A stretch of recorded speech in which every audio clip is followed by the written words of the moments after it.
नमस्कार दोस्तों, मेरा नाम राहुल सोनी है और आज हम देखेंगे स्पीड एंड वेलोसिटी की क्लास नंबर 3। 2 क्लास हो चुकी है, उसमें थ्योरी पार्ट हो चुका है। अब अपन स्टार्ट करेंगे ऑब्जेक्टिव क्वेश्चन। ये असिस्टेंट लोको पायलट CVT 2 के लिए है, basic science and engineering drawing.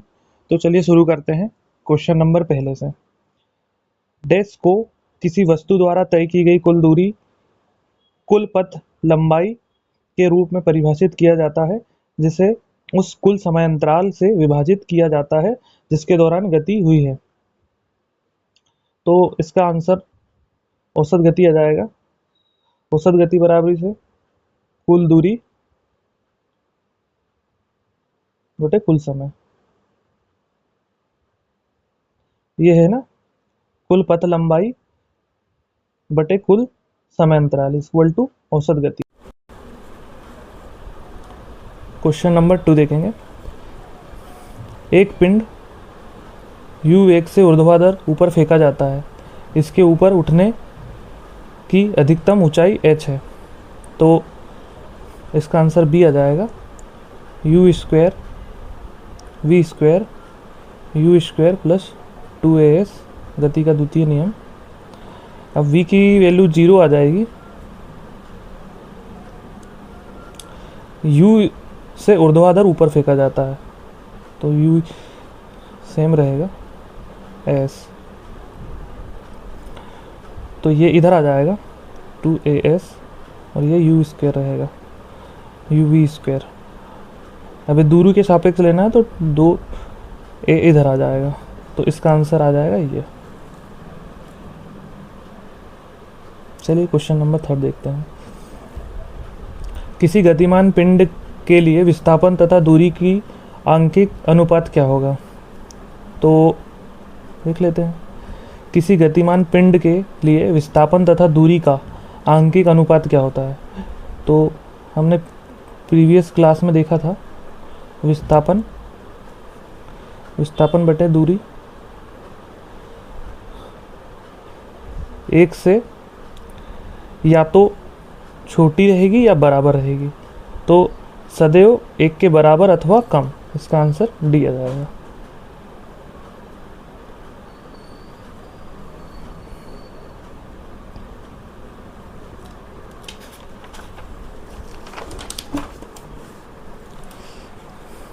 Question number 4। यदि किसी पिंड की विस्थापन समय के वर्ग के अनुक्रमानुपाती है तो वह वस्तु गमन करती है एक समान त्वरण से। जैसे अपन ने प्रीवियस क्लास में देखा था, 2 से 4 हुई 2 की स्पीड से, फिर 2 की स्पीड से 2 से 6 हुई, फिर 2 की स्पीड से 2 से 8 हुई।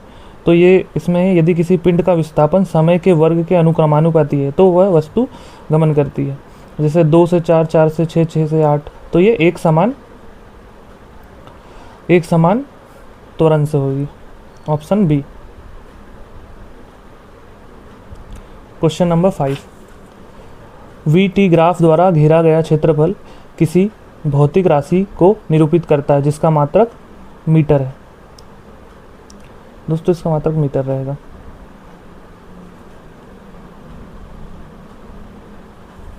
क्योंकि क्षेत्रफल मीटर में लिया जाता है।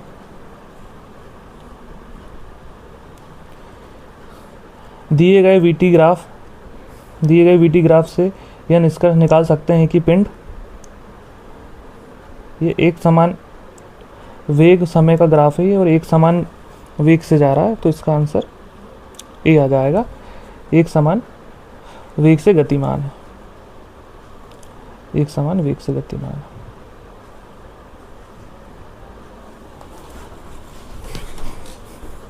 Question number 7। ABCD किसी समतल सड़क पर गति कर रही है। इनके दूरी समय ग्राफ में दर्शाए गए सही कथन को चुनिए। तो देखते हैं।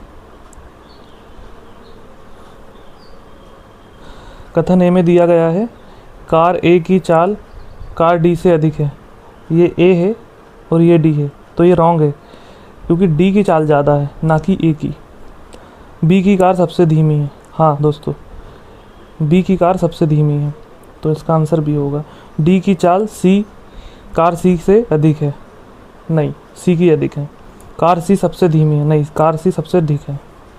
ऑप्शन बी सही रहेगा। क्वेश्चन नंबर 8,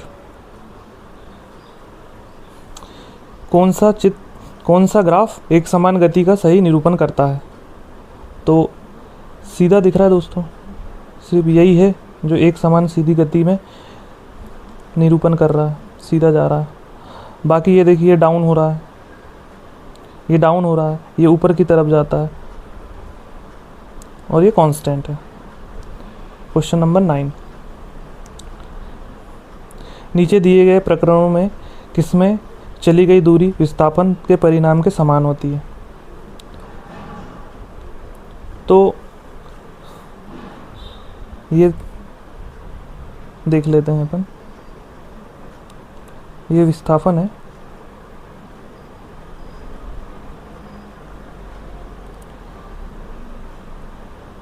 ये विस्थापन है और ये दूरी है। ठीक है, छोड़ो, तो इसका आंसर ये आ जाएगा। चल नहीं रहा इस पे पेन।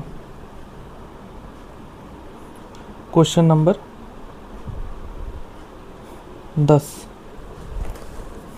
सरल रेखीय पथ के अनुदिश त्वरित गति के गतिमान किसी पिंड के लिए नीचे दिए गए कथन में से कौन सा कथन सही नहीं है? तो सही नहीं है, तो ये वाला सही नहीं है, क्योंकि ये तीनों सही है। इसकी चाल परिवर्तित होती रहती है, इसका वेग सदैव परिवर्तित होता है, और सदैव बल एक बल कार्य करता है। Option C. कोई वस्तु नियत त्वरण के साथ विराम अवस्था से चलना शुरू करती है, इसका वेग कितना होगा? तो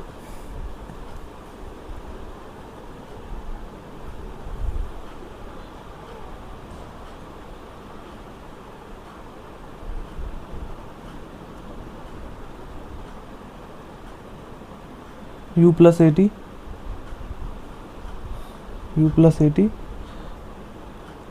u 0 है,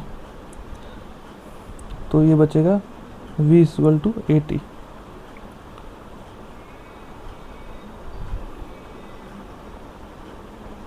v एक अनुक्रमानुपाती है समय के।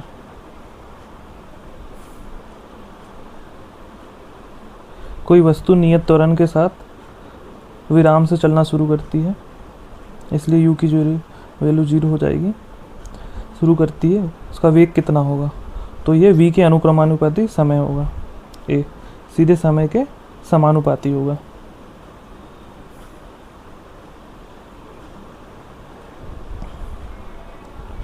दो सेकेंड तक त्वरणशील एक कार 1 सेकेंड तक त्वरणशील दूसरी कार से 1.5 गुनी अधिक दूरी तय कर देगी। दोनों ही मामलों में कार विरामावस्था से समान त्वरण पर चलती है।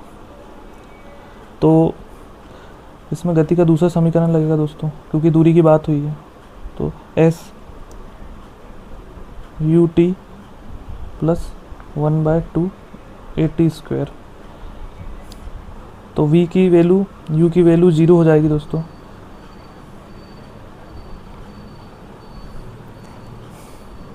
s1 स्पीड 1 अनुक्रमानुपाती थी 1 के, तो आंसर 1 आ जाएगा। स्पीड 2 हो जाएगी अनुक्रमानुपाती 2 के, तो 4 आ जाएगा। तो आंसर ए 4।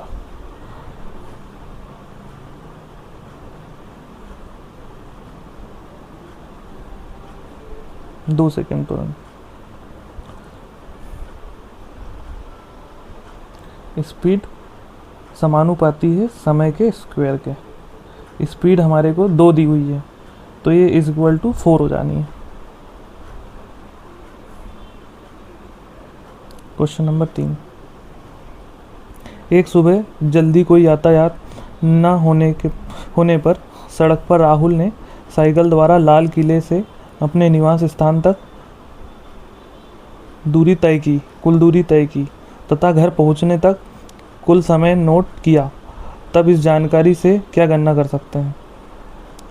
तो स्पीड कुल दूरी अपन में कुल टाइम, तो ये चाल का हो गया, कुल दूरी अपॉन में कुल समय इज इक्वल टू औसत चाल। Answer B.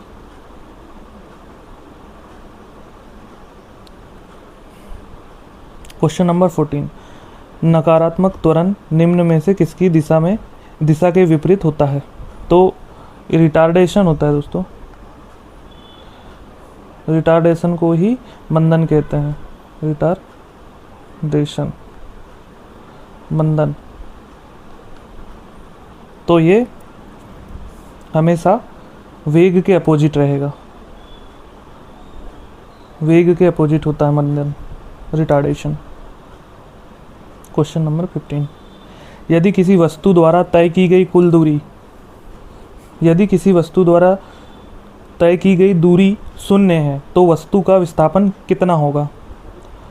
तो अगर कोई वस्तु जगह से हिली नहीं तो उसका विस्थापन शून्य होगा, क्योंकि उसने कोई दूरी तय नहीं की। समझिए।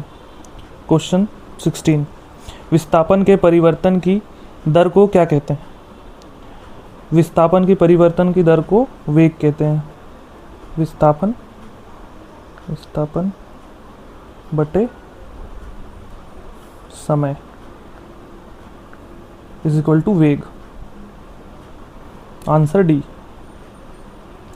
क्वेश्चन नंबर 17, किसी पिंड का वेग समरूप कहा जाता है जब? दोस्तों वेग एक सदिश राशि है, यह तभी समरूप होगी जब उसका मान मैग्नीट्यूड और दिशा के कांस्टेंट हो, नियत हो। जब मैग्नीट्यूड और दिशा दोनों ही नियत होगी तो वेग का मान दिशा और मान और दिशा दोनों नियत होंगे, वेग का मान और दिशा दोनों नियत होंगे, क्योंकि ये सदिश राशि है, यह तभी समरूप होगी जब इसका मान मैग्नीट्यूड और दिशा दोनों समान होंगे या कांस्टेंट होंगे। क्वेश्चन नंबर 18,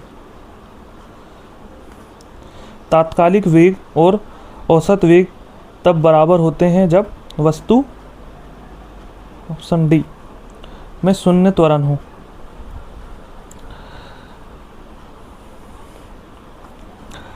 जब वस्तु शून्य त्वरण या नियत वेग से चलती है तब हर सेकेंड पर उसका वेग वही होता है जो उसका एवरेज वेलोसिटी हो।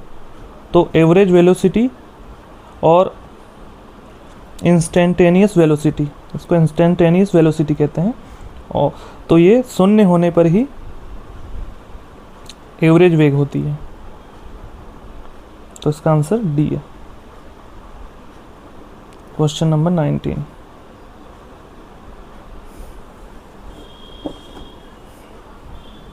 किसी पिंड का विस्थापन समय के समानुपाती पाया जाता है?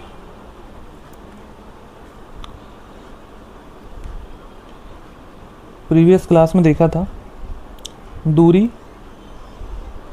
समय के समानुपाती है, दूरी बराबर है वेग और टाइम के गुणनफल के।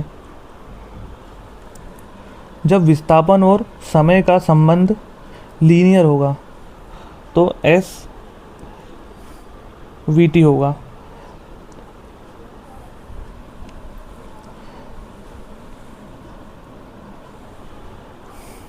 क्वेश्चन नंबर, इसका आंसर होगा वेग के समरूप। क्वेश्चन नंबर 20, मुक्तावस्था में गिरते हुए एक पिंड द्वारा तय की गई दूरी समानुपाती होती है गिरने के समय के वर्ग के। तो दोस्तों इसमें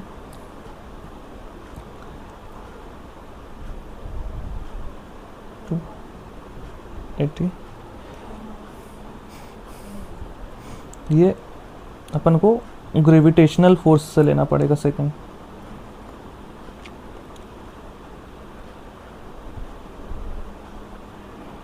क्योंकि ये शून्य हो गया, म्यू, यू की वैल्यू शून्य हो जानी है,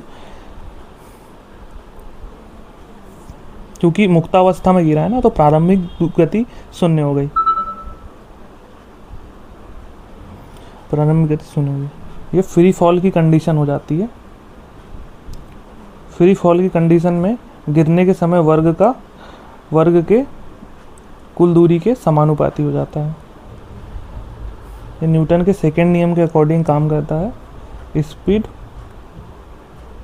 जो दूरी है वो अनुक्रमानुपाती होती है समय के स्क्वायर के। ये न्यूटन का दूसरा नियम है। यहाँ दूरी जो s है गिरने के समय के वर्ग के समानुपाती होता है, इसलिए इसका आंसर सी होगा, गिरने के समय के वर्ग के समानुपाती। थैंक यू, धन्यवाद दोस्तों। ये अभी आज के लिए हम BC क्वेश्चन करेंगे, आगे क्वेश्चन नेक्स्ट क्लास में करेंगे। आपसे मेरा निवेदन है कि मेरे चैनल को सपोर्ट कीजिए, लाइक कीजिए, शेयर कीजिए, कमेंट कीजिए और बताइए कि मेरे द्वारा जो समझाया जा रहा है समझ में आ रहा है या मुझे और कुछ मेहनत करने की ज़रूरत है। धन्यवाद।